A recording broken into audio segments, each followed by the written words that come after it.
यहाँ पे उन्होंने अभी तक जो रिजल्ट्स दिए हैं गैर हतमी या गैर सरकारी, इंडिपेंडेंट 97 है कौमी असम्बली के अंदर, PMLN 66 है, पाकिस्तान पीपल्स पार्टी 51 है, MQM 14 है। और ये जो है सरकार ECP के रिजल्ट्स हैं, और इसमें पंजाब असम्बली के अंदर इंडिपेंडेंट 126 है, जबकि पाकिस्तान मुस्लिम लीग नून जो है वो 131 है। तीसरी पाकिस्तान पीपल्स पार्टी पार्लियामेंटेरियन है, पंजाब में तीसरी बड़ी फोर्स, जिसकी महज 10 सीटें हैं। इसी तरह सिंध असम्बली के अंदर तो खैर वन साइड काम हुआ हुआ है, और 83 सीटें पाकिस्तान पीपल्स पार्टी पार्लियामेंट, कंफर्टेबल बना लेंगे, इस पर क्या बात करनी। KP के अंदर वन साइड हुआ हुआ है, इंडिपेंडेंट जो है पाकिस्तान तहरीक इंसाफ के वो 90 के करीब है, बाकी कुछ 7, 5, 3, 1 पे खड़ा हुआ है। JUIF की बड़ी बुरी पोजीशन है, 7 पे खड़ी हुई है।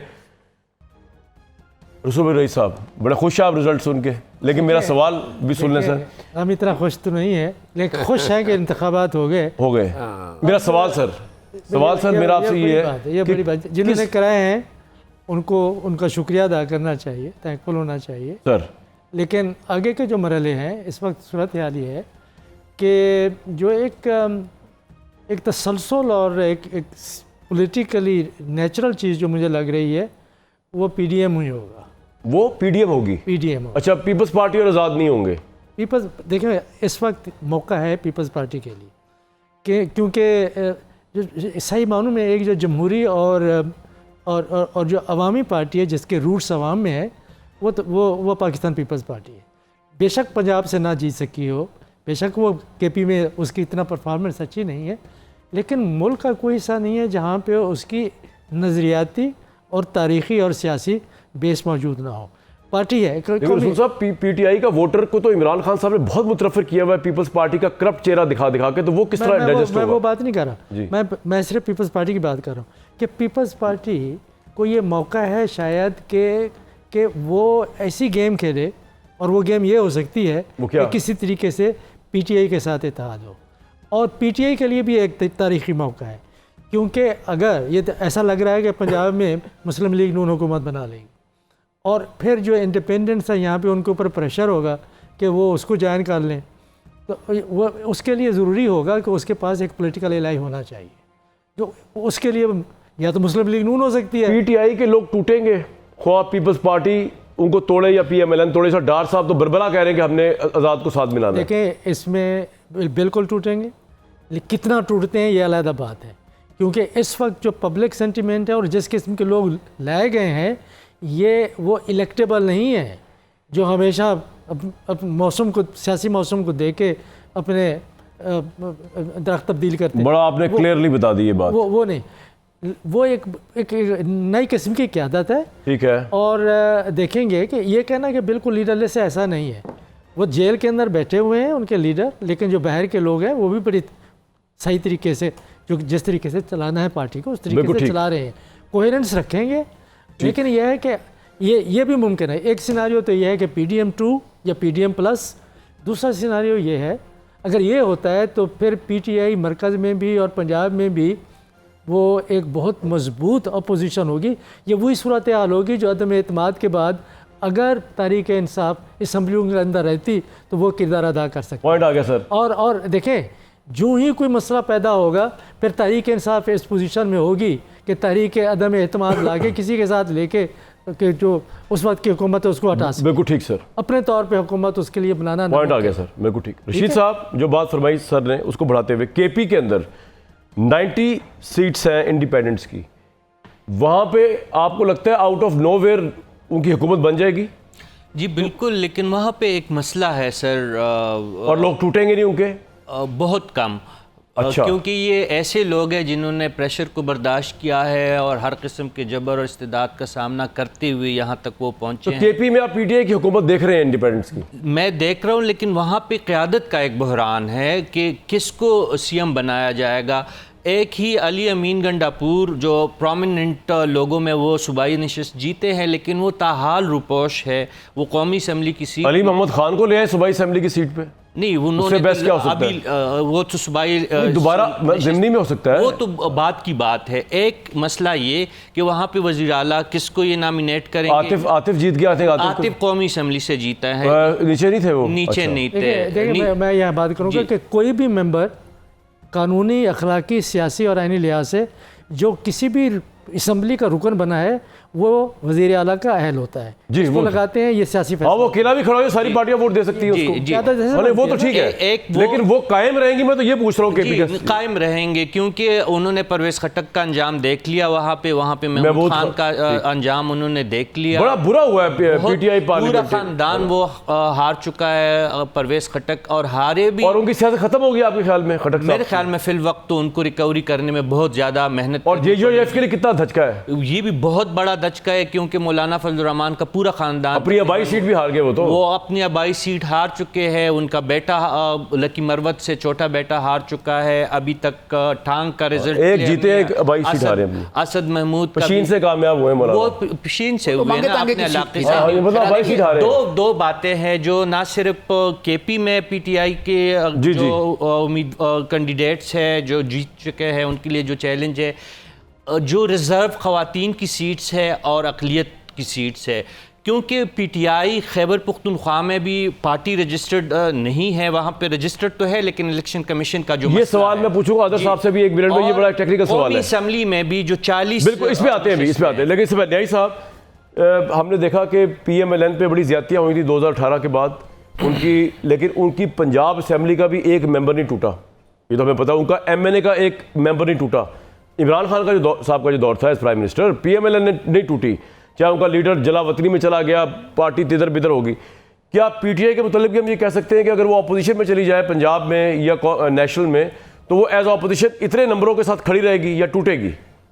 पीटीआई इंडिपेंडेंस की बात कर रहा हूँ। देखिए जी, जैसे डॉक्टर साहब ने फरमाया, बाकी दोस्त फरमा रहे हैं, ये इस इलेक्शन के अंदर दो तीन चीज़ें जो हैं वो ज़्यादा असर्टिवली आई हैं। हर इलेक्शन के अंदर उसके अंदर थोड़ा बहुत हो रहा था, इसके अंदर नॉर्मली जो वोट्स मिले हैं आपने देखा है कि प्राइवेट जो इंडिपेंडेंट हैं sir, independent of Tehreek Insaf independents वो बहुत कम आए हैं। ज़्यादातर अमूमन PTI हर के इलेक्शन के independents अंदर कमो पेश 15, 20, 22 इंडिपेंडेंट्स आते थे। इस दफ़ा शायद 8-10 आए हैं। जरा चेक कर लें नेशनल असेंबली में पीटीआई के कितने, दूसरे आजाद कितने, अभी और तक नहीं केपी पता में चल और पंजाब रहा। में पता कर लें जरा जी, अभी मैं तक- पता करके बताता हूँ जी आपको। हाँ। तो वो एक तो ये बात है कि जी कम आए हैं, ठीक। और इसका मतलब है कि लोगों ने जो, और दूसरी बात यह है कि जिन लोगों ने वोट्स दिए हैं ना, उनका एक प्रेशर होता है। ये प्रेशर जो था नवाज शरीफ साहब के वक्त में भी काम आया कि बहुत सारे लोग जो हैं वोटर्स के प्रेशर के ऊपर अपनी उन्हें हमदर्दियाँ नहीं तब्दील की, ठीक। और अब वो ज़्यादा बेहतर तरीके से आएगा कि वो अपनी हमदर्दियाँ तब्दील नहीं करेंगे। दूसरा ये कि ये मामला जो भी होंगे मामलात, वो मामला ये है कि इस वक्त इमरान खान साहब जो है उनकी अपनी सियासी हिकमत अमली क्या बनती है। आया वो अपनी सियासी हिकमत अमली जो है वो कोई ऐसा बनाते हैं कि जिसके अंदर उन्हें कोई कोलिशन के साथ आगे चलना है, या इसके साथ उन्होंने आज़ाद बैठना है या नहीं बैठना। लेकिन एक बात मैं आपको बता दूँ, और ये आपने जो मुझे बताया, ये पंजाब का फिगर बताया जी सर, कंटिन्यू करें। एक बात बात है कि ये जो है बहुत सारी चीज़ें जो है ना उसके नुकसानात होंगे। मसलन सेनेट की सीट के ऊपर नुकसानात होंगे, सेनेट के अंदर ये सारे के सारे जो हैं ये इन्फ्लुएंस हो जाएंगे, क्योंकि वहाँ पे कोई ऐसा प्रेशर नहीं होगा, ओपन वोटिंग नहीं है। इनके जो सीट्स हैं, जो स्पेशल जो औरतों की सीट्स हैं, वो नहीं मिलनी किसी तौर पे, तो वो एक इनको डिसएडवांटेज रहेगा। मेरा अपना ख्याल है कि इमरान खान साहब जो हैं वो गौहर अली को जब बनाया था, जिसका कोई तरीके से कोई बैकग्राउंड नहीं था और ना किसी ने सुन रखा था, और ये सारे जो न्यू एंट्रेंट्स हैं इनकी मैं कोई किसी के खुलूस इखलास के ऊपर नहीं शुबा कर रहा हूँ, लेकिन बहरहाल ये कोई तहरीक इंसाफ की नुमाइंदगी नहीं करते ये फेसेस, लेकिन सर ये इलेक्ट तो हो गए ना फिर भी। किसी ने मुझे कहा जी कि वकील चाहिए था, मैं कहा वकील चाहिए था तो गिरफ्तार ना हो, आपके पास हामिद खान मौजूद था, यही था नहीं, बताया यही गया ना। लेकिन सर अब तो आप ये कह नहीं सकते ना कि अब तो वो इलेक्ट हो गए, अब तो अवाम ने इन्हीं फेसेस को जिनको जानता कोई नहीं था इलेक्ट कर दिया, सर्टिफिकेट दे दिया। मैं ये कह रहा हूँ कि जी ये बात इमरान खान साहब ने उनको बनाया है, तो उसके सामने उनकी कुछ स्ट्रेटेजी होगी, हिकमत अमली होगी। मैं बार उनका दिमाग, आप ये कह रहे हैं कि मैं उनका दिमाग बखूबी पढ़ सकता हूँ, लेकिन मैं उसको वो इम्पोर्टेंट नहीं है वो क्या सोच रहे हैं। इम्पोर्टेंट ये है कि उन्होंने एक स्ट्रेटेजी के तहत गौहर अली खान को बनाया है, और उसके जो आगे उसकी जो वजूहत हैं सामने आएंगी तो मेरा ख्याल बिल्कुल है सर, कि पॉइंट आ गया आपका। मैं कुछ लिख भी चुका हूँ और मुझे पता भी चल जाएगा मैं सही मेरा बिल्कुल अंदाजा ठीक, या बिल्कुल गलत ठीक। अंदाजा। ये टेक्निकल बात है, जरा इसके बाद आपको बता रहा हूँ। अदर साहब मुझे एक बात बताइएगा कि ये बात तो सही है ना कि अब 2 हफ्ते का टाइम है आपके इंडिपेंडेंट्स के पास, और 2 हफ्ते में आई थिंक आप इंट्रा पार्टी इलेक्शन भी नहीं करवा सकते कि करवा के आप कहें जी पार्टी हमारी रिस्टोर होगी इलेक्शन कमीशन में और अब ये पार्टी जो है इसके इंडिपेंडेंट इसको ज्वाइन कर रहे हैं। तो ये आपकी जो 90 के करीब वुमेन सीट्स हैं और 10 के करीब माइनॉरिटी की सीट्स हैं, उनसे तो आप डिप्राइव्ड हो गए। ना अच्छा, क्या स्ट्रेटजी मुझे है? टाइम दीजिएगा। जी जी, लीगल स्ट्रेटजी बताइएगा, जज्बात साइड में मैं रखें। लीगल स्ट्रेटजी आपके सामने रखता हूँ। देखिए, पहली तो बात है कि पाकिस्तान तहरीक इंसाफ के जितने लोग हैं ना, ये सारे के सारे कैंडिडेट थे पाकिस्तान तहरीक इंसाफ के। बाकायदा जब नॉमिनेशन पेपर दाखिल कराए थे, इन्होंने बाकायदा डिक्लेरेशन दिया था पीटीआई के कैंडिडेट के तौर पर। मैंने खुद फाइल किया ना, मुझे तो इसलिए पता है इस बात का।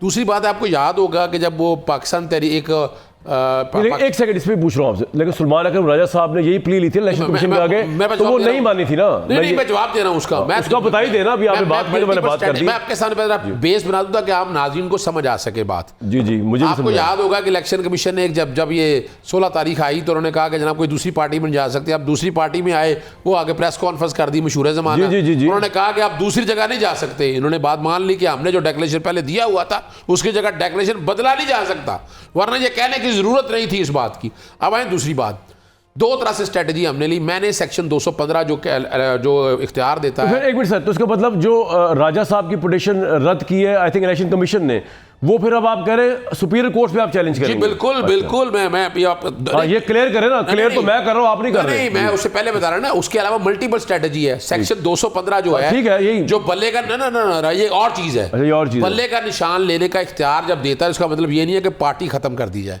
इलेक्शन कमीशन ये समझी बैठा है कि बल्ले का निशान ले लेंगे हम तो पार्टी खत्म हो जाएगी। सेक्शन 215 चैलेंज किया हुआ है, 15 तारीख को ऑलरेडी नोटिस हुआ है उसके अंदर। और सुप्रीम कोर्ट में, लाहौर हाई कोर्ट में, लाहौर हाई कोर्ट में जस्टिस अली बाकर नजवी, पहले भी आप हार गए थे लाहौर हाई कोर्ट से फैसला, पेशावर एक को हाई कोर्ट से करा के पेशावर कोर्ट को हमने तकरीबन कन्विंस कर लिया है कि इसका मतलब सिर्फ इतना ही है, सिंबल लेना। पार्टी बैन करना सिर्फ 2 है, नेशनल इंटीग्रिटी। यानी आप बड़ी इंटरेस्टिंग बात बता रहे हैं। आप ये कह रहे हैं कि आप 2 हफ्ते की कट ऑफ लाइन जो है उससे पहले आप कोर्ट को कहेंगे कि फैसला करें आप। जी बिल्कुल, यानी ये वाला 15 तारीख ये इंटरेस्टिंग बात है वैसे, अगर ऐसा। मैंने तो पहली डेट में कोशिश की थी ना, लेकिन कोर्ट ने डेट रख ली 15 तारीख वाले दिन। इस बात पे फैसला होना है कि सेक्शन 215, और मैं कह रहा हूं from the very first day, यानी ये हार्श पनिशमेंट है। राइट टू फेयर ट्रायल ना इलेक्शन कमीशन ना कोर्ट है। आपने बड़ी इंटरेस्टिंग बात बताई है। तो बिल्कुल ये लगी हुई है केस। ये नंबर 1 स्ट्रेटजी है। नंबर 2 स्ट्रेटजी जो है, सलमान अकरम राजा लेकर गए कि फॉर्म वो लेके गए फॉर्म 31 में मुझे पार्टी के कैंडिडेट के तौर पर इंट्रोड्यूस किया जाए, वो नहीं माना। लाहौर हाई कोर्ट ने मामला भिजवाया इलेक्शन कमीशन ने डिसमिस कर दी। वो मामला हम सुप्रीम कोर्ट में लेके जा रहे हैं सेपरेटली। और वहां ये बात याद रखिएगा, देखिए ये एक बात तय करना होगी। आपको सुप्रीम कोर्ट से इंसाफ की उम्मीद है ही नहीं, तो फिर आप क्यों जा रहे हैं? देखिए मैं बताऊंगा आपको, अगर है या नहीं है, लेकिन हमें और अगर वहां सुनवाई ना हुई इस केस की और उन्होंने कहा नहीं आजाद मेंबर ऑफ पीटीआई के नहीं, फिर क्या करेंगे? देखिए अब ये तो फिर सुप्रीम कोर्ट अब या तो कानून से हट जाएगी या तो आर्टिकल 17 को निकालना पड़ेगा। देखिए किसी आर्टिकल 17 क्या कहता है? आर्टिकल 17 कहता है कि आप सियासी जमात बना सकते हैं। आर्टिकल 17 सियासी जमात बना सकते हैं 2 शर्तों पे नहीं। मैं आपके सामने मुतलका लैंग्वेज पढ़ देता हूं और आपको आसानी आप निकालें जब तक मैं इनसे बात कर लेता हूं। देखिए 1 मिनट का काम है, ज्यादा लंबा तो काम ही नहीं है। 1 मिनट बहुत 60 सेकंड होते हैं। National integrity and sovereignty of Pakistan, ये 2 वजह हैं कि अगर आप जिसकी बुनियाद पर पार्टी को बैन कर सकते हैं। वफाकी हुकूमत पहले पार्टी को बैन करती है, डिक्लेयर करती है कि आप national integrity and security of Pakistan के खिलाफ बात करें, फिर सुप्रीम कोर्ट जाता है, सुप्रीम कोर्ट डिक्लेयर करती है। तो पार्टी का बैन करने का है ना, जो पार्टी के सिंबल पे खड़ा ही नहीं हुआ, नहीं तो यही तो सवाल है, उसको किस तरह मिल जाएगा? देखिए ना, पार्टी को सिंबल ले जाने का मतलब है सिंबल ले लें आप, तो सिंबल के बगैर आपने इलेक्शन लड़ लिए। लेकिन आपने अब आप कह रहे आजाद बंदा पार्टी को ज्वाइन करना चाहता है, ज्वाइन करने का इशू नहीं है, वो पाकिस्तान तहरीक इंसाफ के कैंडिडेट है। आपने उनको ये भी आपको साबित करना पड़ेगा। साबित करने की बात ही कोई नहीं है, सुप्रीम कोर्ट के सामने मामला जाना है और बड़ी वाज़ेह बात है। एक काम सर, आप तो वकील, आपने तो यही कहना है ना, मुझे आपने क्लाइंट को बर्बाद मुझे बताएं आपका ख्याल, आप कह रहा ये चाहते हैं कि पार्टी का सिंबल लेके पार्टी भी खत्म हो जाएगी? नहीं, ये हो ही नहीं सकता। ये कह रहा बड़ी सीधी सी बात है। साहब, आपको लगता है कि जितनी सिंपलिस्टिक तरीके से ये कह रहे हैं इस तरह स्मूथली हो भी जाएगा कोर्ट तक? असल में जो वही बात है कि जो वकील है ना, और बल्कि साथ भी बताएंगे इस बारे में, तो वकील है ही ये कह दे कि ये चीज़ें डाउटेड हैं तो उसको केस कौन देगा? हाँ वही जो मैं कह रहा था। वकील तो वो एक वो नईम बुखारी साहब ने कहा था ना कि क्लाइंट हारता है वकील नहीं हारता। देखिए, एंड में